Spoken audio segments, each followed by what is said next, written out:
നമസ്കാരം. USA ന്യൂസിലേക്ക് സ്വാഗതം.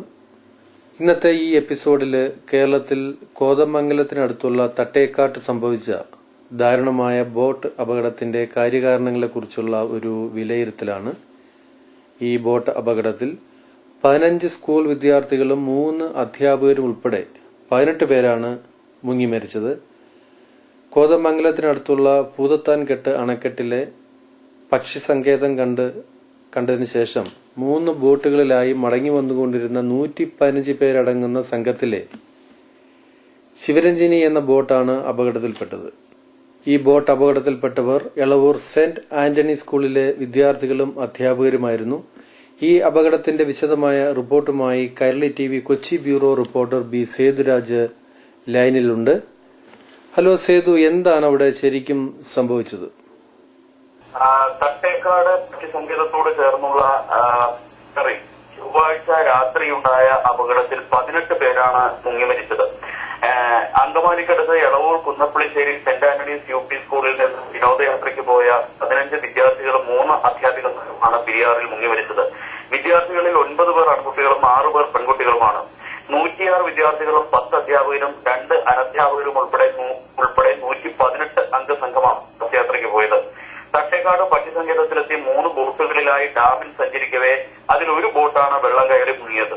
ഈ വെള്ളം കയറി മുങ്ങിയ കാലം ബോട്ടാണ്. അതോടൊപ്പം തന്നെ ലൈസൻസ് ഉണ്ടെങ്കിൽ പോലും അത് സർവീസ് നടത്താൻ യോഗ്യതയില്ലാത്ത ഒരു ബോട്ടാണ്. യഥാർത്ഥത്തിൽ ഫിറ്റ്നസ് സർട്ടിഫിക്കറ്റും ബോട്ടിന് ലൈസൻസും ഉള്ള ബോട്ടുകൾക്ക് മാത്രമേ യഥാർത്ഥത്തിൽ സർവീസ് നടത്താൻ അനുവാദമുള്ളൂ. ഈ മുങ്ങിയ ബോട്ടിന് ലൈസൻസ് ഉണ്ട്. പക്ഷെ ഈ മുങ്ങിയ ബോട്ടിന് ലഭിച്ച ലൈസൻസ് മറ്റൊരാളുടെ പേരിൽ എടുത്തതിന് ശേഷം ഈ ബോട്ടിന്റെ ഉടമസ്ഥൻ കൈവശപ്പെടുത്തുകയായിരുന്നു എന്ന തരത്തിലുള്ള ആരോപണമുണ്ട്. എന്തായാലും എങ്ങനെയാണ് ഇത്രയേറെ കാലപ്പഴക്കമുള്ള ഒരു ബോട്ടിന് ലൈസൻസ് ലഭിച്ചത് എന്നതിനെ സംബന്ധിച്ച് ഉദ്യോഗസ്ഥർ ഇപ്പോൾ അന്വേഷണം ആരംഭിച്ചിട്ടുണ്ട്. കേരളത്തിലെ ബോട്ടുകൾക്ക് സർവീസ് നടത്തുവാനായി ലൈസൻസ് നൽകുന്നത് ആരാണ്? സംസ്ഥാനത്ത് ബോട്ടുകൾക്ക് ലൈസൻസ് അനുവദിക്കേണ്ടത് ചീഫ് ഇൻസ്പെക്ടർ ഓഫ് ബോട്ട്സ് ആണ്. സംസ്ഥാനത്ത് ഒരു ഉദ്യോഗസ്ഥനാണ് നിയോഗിക്കപ്പെട്ടിട്ടുള്ളത്. അതുകൊണ്ട് തന്നെ വല്ലാത്തൊരു ജോലിഭാരം ഇദ്ദേഹത്തിന് മേലുണ്ട്. സംസ്ഥാനത്തെ സർവീസ് നടത്തുന്ന എല്ലാ ബോട്ടുകൾക്കും, സർക്കാർ മേഖലയിലുള്ളതോ സ്വകാര്യ മേഖലയിലുള്ളതോ ആയ എല്ലാ ബോട്ടുകൾക്കും ഫിറ്റ്നസ് സർട്ടിഫിക്കറ്റും ലൈസൻസും നൽകേണ്ടത് ചീഫ് ഇൻസ്പെക്ടർ ഓഫ് ബോട്ട്സ് ആണ്. ഈ ചീഫ് ഇൻസ്പെക്ടർ ഓഫ് ബോട്ട്സ് നൽകിയ ലൈസൻസ് ഉള്ള ഒരു ബോട്ടാണ് ഇപ്പോൾ പുറത്തു വന്നിട്ടുള്ള വിവരം. അതേസമയം ഈ ശിവരഞ്ജിനി എന്ന പേരുള്ള മറ്റൊരു ബോട്ടിൽ ലഭിച്ച സർട്ടിഫിക്കറ്റ് ഈ മുങ്ങിയ ബോട്ടിന്റെ ഉടമ രാജു ഉപയോഗപ്പെടുത്തുകയായിരുന്നു എന്നാണ് ഇപ്പോൾ അധികൃതർ വിശദീകരിക്കുന്നത്. എന്തായാലും 6 പേരെ കയറ്റുന്നതിന് മാത്രമാണ് ഈ ബോട്ടിന്റെ ലൈസൻസ് നൽകിയിട്ടുള്ളത്. ആ ബോട്ടിലാണ് 37ഓളം പേരെ കയറ്റിക്കൊണ്ട് സർവീസ് നടത്തിയത്. സമീപത്തെ മണൽ വാരിക്കുന്നവരാണ് ആദ്യം രക്ഷാപ്രവർത്തനത്തിന് എത്തിയത്. തുടർന്ന് നാട്ടുകാരും ഫയർഫോഴ്സും പോലീസും രക്ഷാപ്രവർത്തനത്തിന് ഇറങ്ങി. വനപ്രദേശമായതുകൊണ്ട് തന്നെ രക്ഷാപ്രവർത്തനങ്ങൾ ഏകോപിപ്പിക്കാൻ ബുദ്ധിമുട്ടായിരുന്നു. 8 മണിയോടെയാണ് മരിച്ചവരെയും പരിക്കേറ്റവരെയും കോതമംഗലത്തെ ആശുപത്രികളിൽ നേവിയുടെ മുങ്ങൽ വിദഗ്ധർ എത്തിയത് നേരത്തെ സൂചിപ്പിച്ചതുപോലെ തന്നെ 5-6 മണിക്കൂറുകൾക്ക് ശേഷമാണ് എന്നതും ഇതിന്റെ ഒരു പ്രയാസം വർദ്ധിപ്പിച്ചു. എന്തായാലും നാട്ടുകാരും ഫയർഫോഴ്സും പോലീസും കൂട്ടായി നടത്തിയ രക്ഷാപ്രവർത്തനത്തിന്റെ ഫലമായാണ് അപകടത്തിന്റെ ഒരു ആഘാതം ഇത്രയെങ്കിലുമായി പരിമിതപ്പെടുത്താൻ കഴിഞ്ഞത്. ഹലോ സേതു, എത്ര മണിക്കാണ് അപകടം നടന്നത്? ഏതാണ്ട് 6 മണിയോടുകൂടിയാണ് ഇവർ യാത്ര പുറപ്പെട്ടത്. യഥാർത്ഥത്തിൽ 6:45 അപകടം നടന്നത്. ഒരു അപകടത്തിനിടയാക്കിയ ഏറ്റവും പ്രധാനപ്പെട്ട കാര്യം 12ഓളം ബോട്ടുകളാണ് തട്ടേക്കാട് വിനോദ സഞ്ചാര മേഖലയിൽ സർവീസ് നടത്തുന്നത്. ഇതിൽ 4-5 എണ്ണത്തിന് മാത്രമേ ലൈസൻസ് ഉള്ളൂ. ഈ ലൈസൻസ് ഉള്ള ബോട്ടുകൾക്കാകട്ടെ 6ഉം 10ഉം പേരെ കയറ്റുന്നതിനുള്ള ലൈസൻസ് ആണുള്ളത്. ഇവിടെയാണ് 50ഉം 40ഉം എല്ലാം ആളുകളെ കുത്തി നിറച്ചുകൊണ്ട് ഈ ബോട്ടുകൾ സർവീസ് നടത്തുന്നത്. ഇവിടെ ഈ ബോട്ടുകൾ പരിശോധിക്കുന്നതിനോ അല്ലെങ്കിൽ അനുവദിച്ചിട്ടുള്ള സമയത്തിന് ശേഷം ബോട്ട് സർവീസ് നടത്തുന്നത് വിലക്കുന്നതിനോ മതിയായ യാതൊരു സംവിധാനവും ഈ പ്രദേശത്തില്ല. തട്ടേക്കാട് കേരളത്തിൽ അറിയപ്പെടുന്ന ഒരു ടൂറിസ്റ്റ് കേന്ദ്രമാണ്. എന്നാൽ ഇവിടെ ടൂറിസം വകുപ്പിന്റെയും KTDCയുടെയും നേതൃത്വത്തിൽ ഉള്ള ബോട്ട് സർവീസ് നേരിട്ട് നടത്തുന്ന കാര്യത്തിൽ കഴിഞ്ഞ 2 ദശാബ്ദക്കാലമായി വലിയ വീഴ്ച വന്നിട്ടുണ്ട്. ഈ ഒരു വീഴ്ച പരിഹരിക്കുകയും KTDCയും ടൂറിസം വകുപ്പും നേരിട്ട് ഇടപെട്ട് സർവീസ് നടത്തുകയും ചെയ്താൽ ഗുണനിലവാര സർവീസ് നടത്താനും മതിയായ നിയന്ത്രണങ്ങൾ കൊണ്ടുവരാനും കഴിയും. ഇപ്പോൾ സ്വകാര്യ വ്യക്തിയുമായി കൈയടക്കി വെച്ചിട്ടുള്ള ഈ സർവീസ് ഇഷ്ടാനിഷ്ടങ്ങൾക്ക് വിട്ടുകൊടുത്തു എന്നതുകൊണ്ട് മാത്രമാണ് ഇത്ര വലിയൊരു ദുരന്തം ഏറ്റുവാങ്ങിയിട്ട് വന്നത്. അതുകൊണ്ട് തന്നെയാണ് 6 പേരെ കയറ്റാവുന്ന ലൈസൻസുള്ള ബോട്ടിൽ 40ഓളം പേരെ കയറ്റുന്നത്. അതുകൊണ്ട് തന്നെയാണ് ലൈസൻസ് ഇല്ലാത്ത ബോട്ടുകൾ സർവീസ് നടത്തുന്നത്. മതിയായ യാതൊരു നിയന്ത്രണ സംവിധാനങ്ങളും ഇവിടെയില്ല.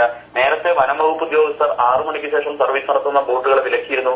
എന്നാൽ 15 വർഷം മുമ്പ് രാഷ്ട്രീയ ഇടപെടൽ മൂലം ഈ പരിശോധനയും നിർത്തിവെക്കുകയാണ് ഉണ്ടായത്. ഇത്തരത്തിൽ സംസ്ഥാന ടൂറിസം വകുപ്പും KTDCയും ഫലപ്രദമായി ഇടപെട്ടുകൊണ്ട് മാത്രമേ ഇത്തരത്തിലുള്ള ദുരന്തങ്ങൾ ആവർത്തിക്കുന്നത് തടയാൻ കഴിയും. വാസ്തവത്തിൽ അത് ഇപ്പോഴേ ഉണ്ടായൊരു പ്രശ്നമാണ്. സർക്കാർ സംവിധാനത്തിൽ ഇപ്പോൾ സംഭവിച്ച ഒരു പ്രശ്നം കൊണ്ടല്ല ഇത് സംഭവിച്ചിട്ടുള്ളത്. കഴിഞ്ഞ ഏതാണ്ട് 95 മുതലാണ് തട്ടേക്കാട് ബോട്ട് സർവീസ് സ്വകാര്യ വ്യക്തികളുടെ കുത്തകയായി മാറുന്നത്. സംഭവം അപകടങ്ങൾ ഉണ്ടാകുമ്പോൾ ഉണരുന്നൊരു സമൂഹം.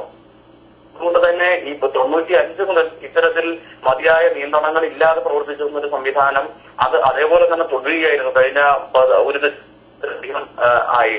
ഇതിപ്പോൾ ഉണ്ടായ അപകടം പെട്ടെന്ന് ഏതെങ്കിലും ഒരു സർക്കാർ സംവിധാനത്തിൽ ഉണ്ടായ പോരായ്മ കൊണ്ടല്ല, കഴിഞ്ഞ കുറെ കാലമായി തുടരുന്ന ഏതാണ്ട് ഒരു ദശാബ്ദക്കാലത്തിലധികമായി തുടരുന്ന ഈ വീഴ്ചയുടെ ഫലമായിട്ടാണ് ഇത്തരത്തിലുള്ളൊരു അപകടം ഉണ്ടായത്. സേതു, അപകടം നടന്ന ഉടനെ തന്നെ ജില്ലാ ഭരണകൂടത്തിനെയും നാവികസേന യൂണിറ്റിനെയും വിവരം അറിയിച്ചിട്ടും ശരിക്കുള്ള രക്ഷാപ്രവർത്തനങ്ങൾ വളരെ വൈകിയാണ് ആരംഭിച്ചത്. നാവികസേനയിലെ അംഗങ്ങൾ സംഭവസ്ഥലത്തെത്തിയത് രാത്രി 10:30-ക്കാണ്. യാത്ര തിരിക്കുവാൻ അനുയോജ്യമായ വാഹനങ്ങൾ ജില്ലാ ഭരണകൂടം നൽകാത്തതുകൊണ്ടാണ് നാവികസേനാംഗങ്ങൾ വൈകിയതെന്ന് അവർ പറയുന്നു. അതിനെക്കുറിച്ച് എന്താണ് സേതു പറയുന്നത്? ഇത്തരം ന്യായീകരണങ്ങൾ കൊണ്ട് എത്രമാത്രം നാവികസേനയ്ക്ക് പിടിച്ചു നിൽക്കാൻ കഴിയുമെന്നത് ആലോചിക്കേണ്ടതാണ്. കാരണം ഒരു വലിയ ദുരന്തം ഉണ്ടാകുന്ന സന്ദർഭത്തിൽ ജില്ലാ ഭരണകൂടം അയച്ചു കൊടുക്കുന്ന ഒരു ബോട്ടിനെ മാത്രം ആശ്രയിച്ച് നാവികസേന കാത്തിരുന്നു എന്നത് തന്നെ ഒരു ന്യായീകരണമായി നമുക്ക് ചൂണ്ടിക്കാട്ടാൻ കഴിയില്ല. കാരണം അവിടെ ഉണ്ടായ ദുരന്തത്തിൽ രക്ഷാപ്രവർത്തനങ്ങൾ ഏകോപിപ്പിക്കേണ്ട വലിയ ബാധ്യത ജില്ലാ ഭരണകൂടത്തിനുണ്ട്.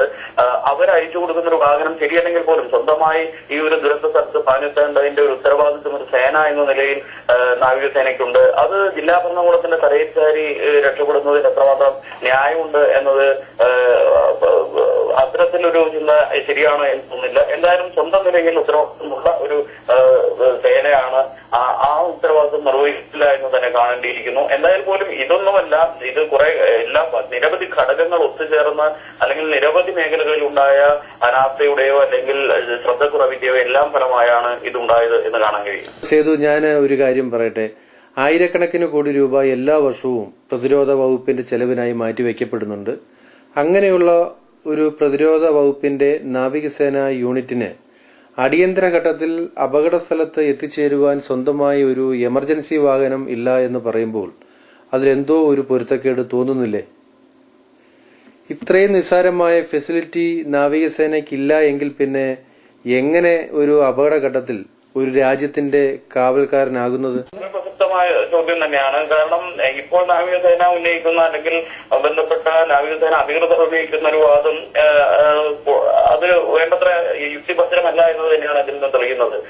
സ്വന്തം നിലയിൽ ഉത്തരവാദിത്വം ഏറ്റെടുത്ത് മതിയായ സംവിധാനം ഒരുക്കേണ്ട ഒരു സേനാ സംവിധാനം അത് ജില്ലാ ഭരണകൂടത്തെ ആശ്രയിച്ചോ അല്ലെങ്കിൽ അതിന്റെ ഏതെങ്കിലും സൗകര്യങ്ങൾ വിട്ടു നൽകുന്നതിനെ ആശ്രയിച്ചോ ആണ് പ്രവർത്തിക്കുക എന്ന് പറയുന്ന ഒട്ടും ഗുണകരമല്ല.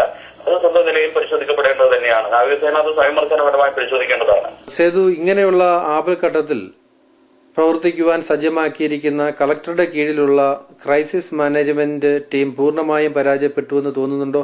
ഒരു ഭൂമിശാസ്ത്രപരമായ ദുർഘടാവസ്ഥയും ഈ ദുരന്തം സംഭവിച്ച സമയവുമെല്ലാം ഈ ഒരു വിലയിരുത്തൽ നടത്തുമ്പോൾ പ്രധാനമാണ്. ഒരു ക്രൈസിസ് മാനേജ്മെന്റ് എന്ന നിലയിൽ ഇവിടെ ഉണർന്നു പ്രവർത്തിച്ചത് നാട്ടുകാരും അവിടെ എത്തിയ പോലീസ് സേനയും അതോടൊപ്പം തന്നെ രാഷ്ട്രീയ നേതാക്കളും മന്ത്രിമാരും ഉൾപ്പെടെയുള്ളവർ ഇതിന് നേതൃത്വം നൽകി. കേരളത്തിൽ ഭരണ സംവിധാനം, ഗവൺമെന്റ് അതിന്റെ എല്ലാ തരത്തിലുള്ള സംവിധാനവും ഒരുക്കാൻ ഉള്ള ഒരു ശ്രമം ആ രക്ഷാപ്രവർത്തനവുമായി ബന്ധപ്പെട്ടിട്ടുണ്ട്. ഫിഷറീസ് ശർമ്മ നേരിട്ട് തന്നെ രക്ഷാപ്രവർത്തനങ്ങൾക്ക് നേതൃത്വം കൊടുക്കുന്ന സ്ഥിതിയുണ്ടായി. അതോടൊപ്പം തന്നെ പോലീസും ഉന്നത ഉദ്യോഗസ്ഥരും എല്ലാം സ്ഥലത്തെത്തി. പക്ഷേ ആ സ്ഥലത്ത് ഭൂമിശാസ്ത്രപരമായി പെട്ടെന്ന് അങ്ങോട്ട് എത്തിപ്പെടുന്നതിലുള്ള വൈഷമ്യം, ഈ ദുരന്തം നടന്ന സമയം രാത്രിയായി എന്ന തുടങ്ങിയ കാരണങ്ങളെല്ലാം ഇതിന്റെ ഒരു വല്ലാത്ത അവസ്ഥ അവിടെ സൃഷ്ടിച്ചിരുന്നു എന്നതാണ് വാസ്തവം. എന്തായാലും രക്ഷാപ്രവർത്തനത്തിൽ ഏതെങ്കിലും തരത്തിലുള്ള ഒരു വീഴ്ച ഉണ്ടായി എന്നത് ഇപ്പോൾ റിപ്പോർട്ട് ചെയ്യപ്പെട്ടിട്ടില്ല. ഇപ്പൊ പറയപ്പെടുന്നൊരു വീഴ്ച ഈ നാവികസേനയുടെ ഭാഗത്തുനിന്നുണ്ടായതാണ്. അതല്ലാതെ മറ്റേതെങ്കിലും തരത്തിലുള്ള ഒരു വീഴ്ച ഉണ്ടായതായി ഇപ്പോൾ ചൂണ്ടിക്കാട്ടാൻ കഴിയില്ല.